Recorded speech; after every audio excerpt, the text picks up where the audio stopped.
नमस्कार दोस्तों, मैं नवीन लांबा। आज फिर आपका स्वागत है आपके अपने YouTube चैनल जीके बाय नवीन लांबा में।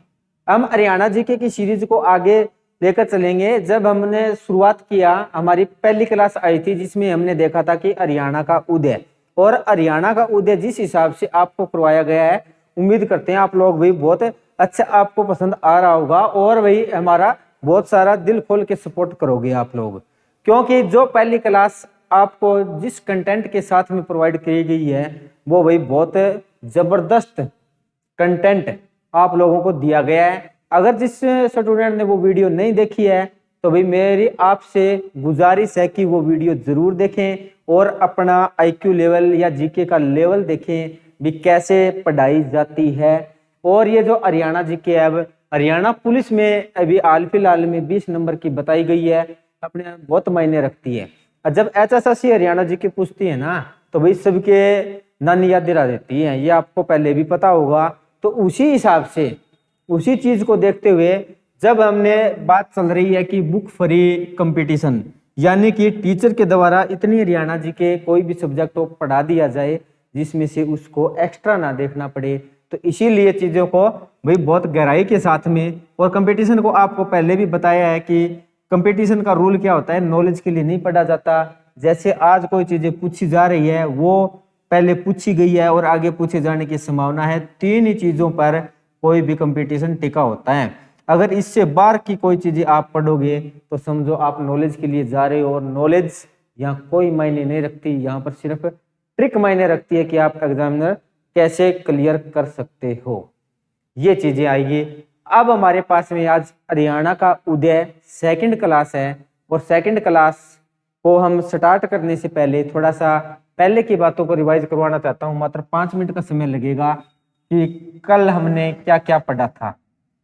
टॉपिक हमारा रहता है कि हरियाणा का उदय।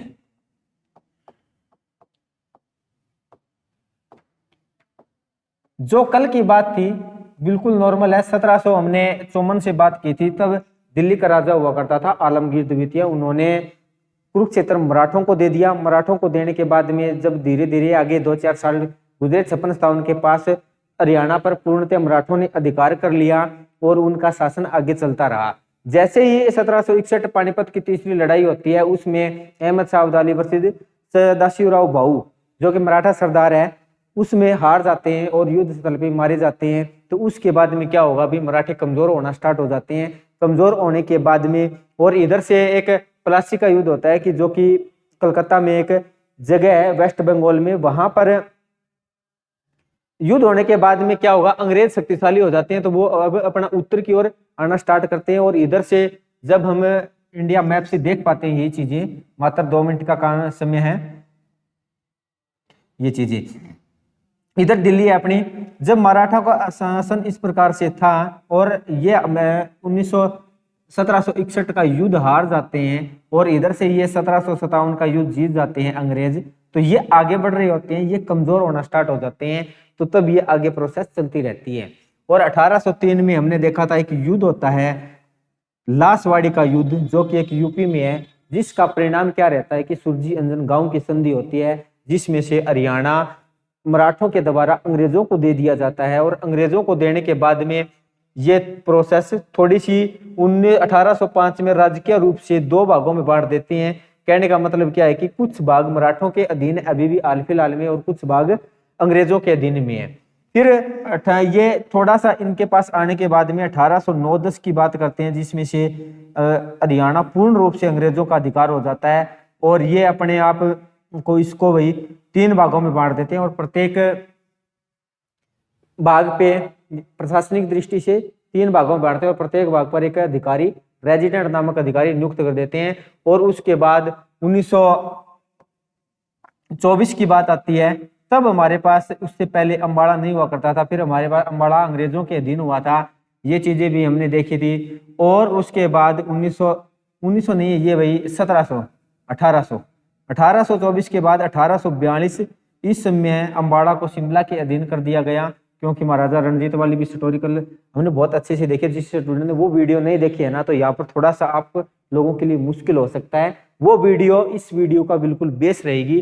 फिर हमारे पास में 1857 की क्रांति होती है। 1857 की क्रांति के बाद हरियाणा को यूपी से हटाकर पंजाब में मिला दिया जाता है। पंजाब में मिलाने के बाद 1858 और 1858 के बाद 1860 में ही अम्बाड़ा में एक दरबार लगता है जिसको हम कैनिंग दरबार, यानी कि गवर्नर जनरल कौन हुआ करता था, लॉर्ड कैनिंग। और वही दरबार कब लगा था, 1960 में अम्बाड़ा में लगा था। फिर ये प्रोसेस थोड़ी सी और आगे चलती रहती है, ये चीजें चलती रही और हमने एंड में बिल्कुल देखा था कि 1892-93 में एक पंजाब एडमिनिस्ट्रेशन की रिपोर्ट आती है और वो ये रिपोर्ट कहती है कि हरियाणा में भाषा के आधार पर पंजाब के लोगों के साथ में काफी विभिन्नता है। ये विभिन्नता होने के बाद में अब क्या हो रहा है कि हरियाणा पहले तो हमारे पास में मध्य प्रदेश का हिस्सा था 33-34 के बाद, उन्होंने तब उसमें से इसको यूपी में मिला दिया। यूपी के मिलाने के बाद में इसको क्या कर दिया, पंजाब में मिला दिया। और पंजाब में मिलाने के बाद में पंजाब एडमिनिस्ट्रेशन की रिपोर्ट ये कहती है कि आप हमसे भी मिलते जुलते नहीं हो। तो ये कहने का मतलब क्या है कि भी हरियाणा के साथ में पूर्णतः भेदभाव हो रही है। और साधारण सी भाषा में कहें तो ये बात होती है कि भी शर्म आएगी तो बेइज्जती होगी, बेइज्जती होगी। तो उसका बदला लेने के लिए अब क्या करेंगे, कुछ हरियाणा की तरफ से क्रांतिकारी व्यक्ति आगे आएंगे और हरियाणा को अलग करने की मांग करेंगे। ये हमारे पास लास्ट वीडियो में हमने देखा था 1892-93 तक। और अब हम आगे चलेंगे तो आज हमारे पास में हरियाणा को भाषा के आधार पर अलग करने की मांग करने वाले जो जो क्रांतिकारी आएंगे, जो जो नेता आएंगे, उनके बारे में हम बातें करेंगे और बहुत अच्छी डिटेल से देखेंगे। भाई बात आती है हमारे पास में भाषा के आधार पर अलग हरियाणा की मांग। क्या रहेगा कि भाषा के आधार पर अलग हरियाणा की मांग।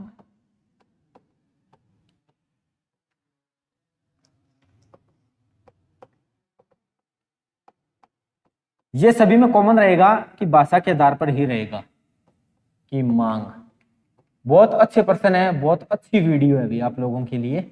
मांग सबसे पहले हम बात करते हैं 1892-93 की बात की है। उसके बाद हम भाई थोड़ी सी हमको दबाया जा रहा है, भेदभाव भाषा के आधार पे किया जा रहा है। तो तब हमारे पास प्रोसेस चलती है 1907 तक। और 1907 में दो व्यक्ति आते हैं जो एक साथ मिलकर भी मांग उठाते हैं कि हरियाणा को पंजाब से भाषा के आधार पे अलग किया जाए। तो वो कौन से आते हैं, प्रश्न यहीं से स्टार्ट होते हैं। और अपने काम की चीजें भी देखते जाना, आप लोगों को पता लगेगा कि भी एक्चुअल में कंपटीशन के लिए स्टडी कैसे करनी होती है, ये चीजें रहेगी। और बात आती है हमारे पास में 1907। और 1907 में दो व्यक्ति आते हैं जो कि मांग उठाते हैं कि आप हमें हरियाणा को पंजाब से भाषा के आधार पे अलग कर दीजिए, हम इनके साथ में और नहीं रह सकते। फर्स्ट व्यक्ति का नाम आता है लाला लाजपत राय। लाजपत राय, इनका संबंध कहां से था। फिर सेकंड पे आता है हमारे पास में अरुणा आसफ अली। अरुणा आसफ अली, इनका संबंध कहां से था। दोनों के दोनों व्यक्तियों का संबंध पूछा जा चुका है। 1907 में मांग उठाने वाले दो व्यक्ति कौन थे, तो कौन से आते हैं, अरुणा आसफ अली ये महिला है और लाला लाजपत राय ये वह पुरुष है। और इनका संबंध हिसार से था और अरुणा आसफ अली का संबंध आता है कालका से। कालका कहां पर है, पंचकुला में। कालका पंचकुला, बहुत अच्छे प्रश्न है। अब देखो भाई बात है 1907 में आई है कि हरियाणा को भाषा के आधार पे अलग किया जाए, ये मांग उठनी स्टार्ट हुई है, स्टार्ट होगी। तो अगर हमारे पास जैसे भी कोई ना कोई क्रांतिकारी आंदोलन होता है, शुरुआत में व्यक्ति दो होते हैं तो उनकी सरकार कुछ नहीं सुनती भाई, बात को कहीं ना कहीं हाई लेवल पर हाईलाइट करनी होती है। तो कुछ व्यक्तियों के द्वारा तो भी कुछ भी नहीं हो सकता, ज्यादा व्यक्ति होंगे, बात हाईलाइट होगी, मुद्दा ज्यादा बड़ा होगा। तो ज्यादा बड़ा होगा तो सरकार उस पर गौर करती है। तो गौर करती है तो भाई इन दो व्यक्तियों के द्वारा तो मांग उठाई गई है, इस पे कोई प्रभाव नहीं पड़ा। इन्होंने मांग उठा ली, जनता को समझा लिया, कोई जनता इसके साथ भी नहीं आई थी। नहीं आई तो भी बात थोड़ा सा और आगे चली और आगे चली। तो दूसरी मांग कब उठाई जाती है, ये 1916 में। और 1916 में मांग उठाने वाले व्यक्ति कौन आते हैं, पंडित नेकीराम शर्मा। पंडित नेकीराम शर्मा। इनका संबंध कहां से था, इनका संबंध भिवानी से था। इन्होंने क्या कहा कि भाषा के आधार पर अलग कीजिए भाई, भिवानी। बात सेम रहेगी, जितने भी हमारे पास में मांग उठाने वाले व्यक्ति आएंगे वो सभी के सभी भाषा के आधार पर ही अलग करने की मांग करेंगे, और हमसे कोई लेना देना नहीं है कि हरियाणा अलग हो जाए, जैसे तैसे हो जाए। तो इन्होंने क्या किया, एक समिति भी बनाई थी, हरियाणा विकास समिति का गठन किया था। और गठनकर्ता कौन आते हैं, पंडित नेकीराम शर्मा ही आते हैं। तो पंडित नेकीराम शर्मा से संबंधित ये बात भी वही पूछी जाती है कि हरियाणा विकास समिति का गठन कब हुआ, जो कि आगे चलकर भी असफल होगी थी, क्योंकि शुरुआत में कोई चीजें कामयाब होती भी नहीं है। हरियाणा विकास समिति का गठन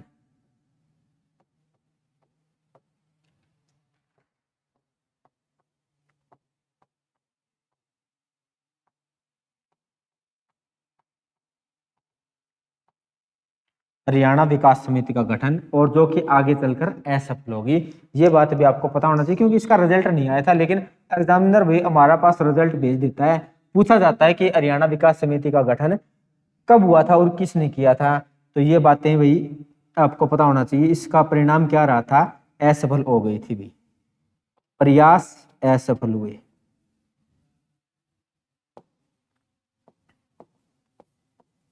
असफल हुए,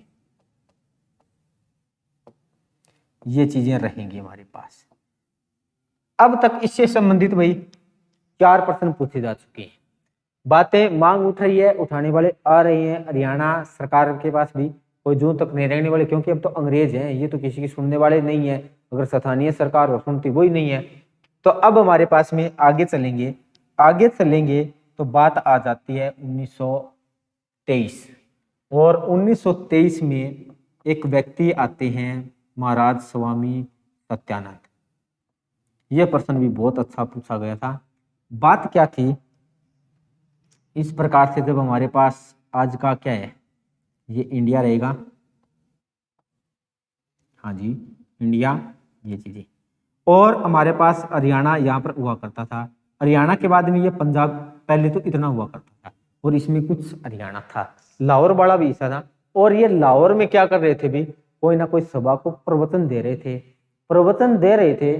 तो उन्होंने वही, जब ये हिंदी में बोल रहे थे तो पंजाबी वाले इनके मुंह की तरफ देख रहे थे भी ये क्या बोल रहा है। जब ये पंजाबी में भाषण दे रहे थे तो ये क्या चल रहा था, हिंदी वाले इनकी तरफ देख रहे हैं भी ये क्या बोल रहा है भी, मतलब आपस में पनाफूसी कर लेने लग जाते हैं। जैसे आप स्टूडेंट करते हो, टीचर के द्वारा ऑफलाइन में जब कोई इंटरेस्टिंग सब्जेक्ट नहीं पढ़ाया जा रहा है तो क्या होती है भी, आपस में बातें ही होती हैं। तो उसी प्रकार से चल रहा था। तो महाराज स्वामी सत्यानंद ने कहा कि ये बातें तो भाई मैं प्रवचन अच्छे से नहीं दे पा रहा हूँ, मेरे को तो भाई दिक्कत आ रही है। तो उन्होंने भी ये बात बोल दी कि हरियाणा को भी भाषा के आधार पे पंजाब से अलग करना चाहिए। और ये मांग कहाँ से उठाई गई थी, लाहौर से उठाई गई थी। दोनों के दोनों प्रश्न एग्जाम में पूछे गए हैं अभी।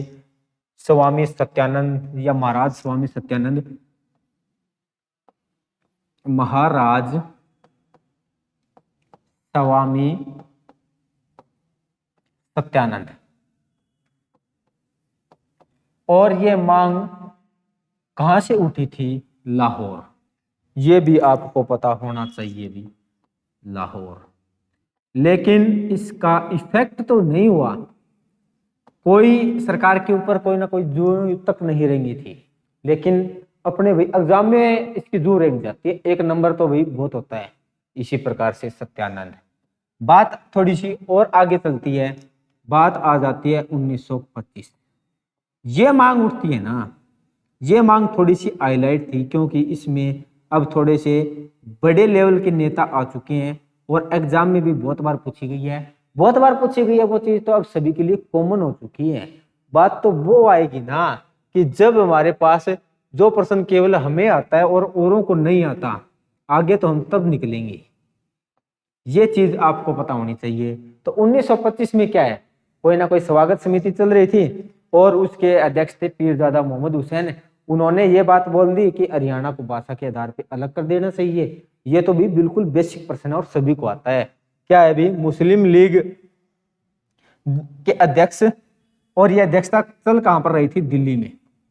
दिल्ली में मुस्लिम लीग के अध्यक्ष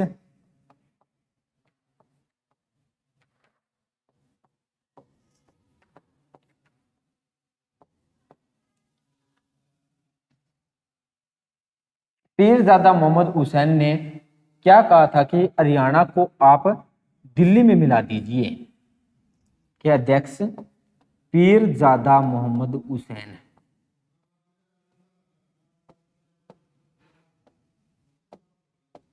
मोहम्मद हुसैन ने क्या कहा कि हरियाणा को आप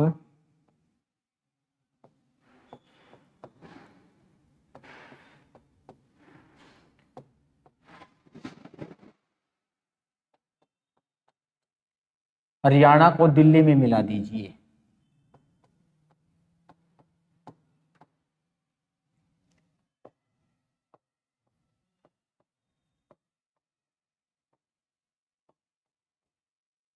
दिल्ली में मिलाया जाए।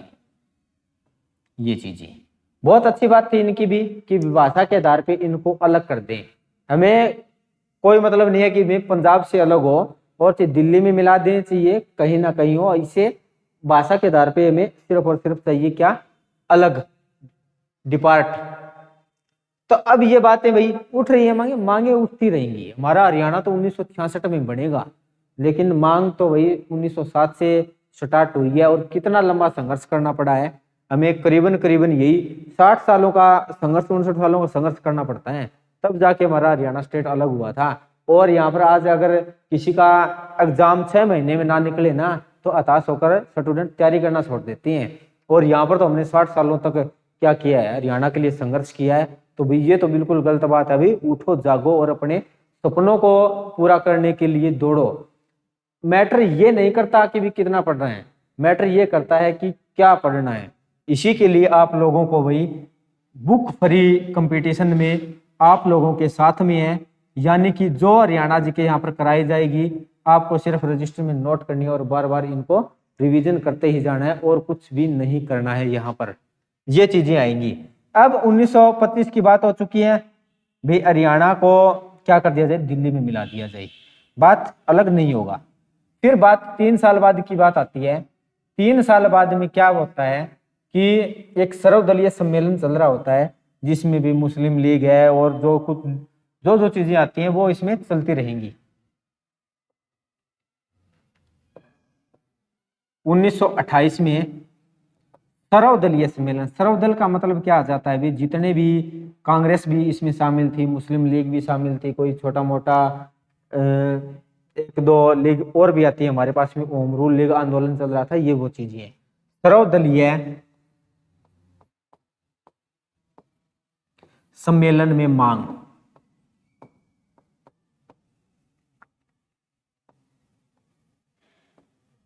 इन्होंने कहा कि हरियाणा को आप भाई अलग कर दो, दिल्ली में मिला दो, कहीं मिला दो, यूपी में मिला दो, भाषा के आधार पे इन्होंने इतनी ही मांग उठाई थी भी अलग कर दिया जाए सर्वदलीय सम्मेलन में के मांग।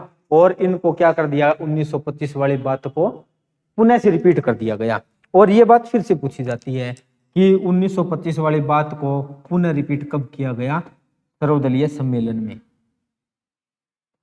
1925 की मांग को दोहरा दिया गया, मांग को दोहराया गया।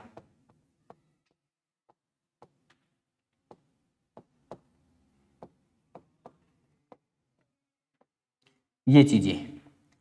फिर बात आती है हमारे पास इसके जस्ट एक साल बाद एक नेहरू रिपोर्ट आती है। और नेहरू रिपोर्ट प्रस्तुत करता कौन होते हैं, मोतीलाल नेहरू, जो कि जवाहरलाल नेहरू के पिता हुआ करते थे।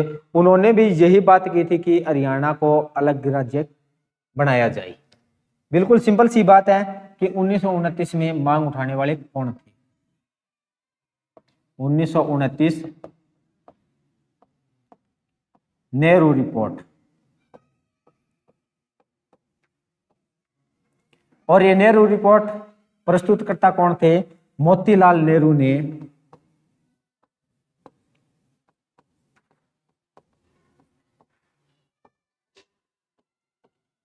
नेहरू ने हरियाणा को अलग करने की मांग की।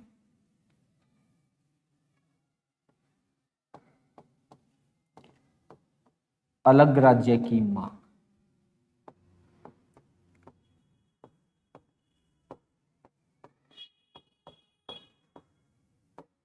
ये चीजें बातें मांग चल रही हैं, मांग चलती रहेगी, मांग तो भाई 1966 तक चलेगी। अब थोड़ा सा और देखते हैं। अब 2 साल का गैप आ जाता है। 2 साल का गैप आने के बाद में हमारे पास में बात आएगी 1931। और 1931 से पहले मैं आप लोगों को याद दिलाना चाहता हूं कि 2 राउंड टेबल कॉन्फ्रेंस हुए थे, जिसमें से बात आती है 1930, 1931 और 1932।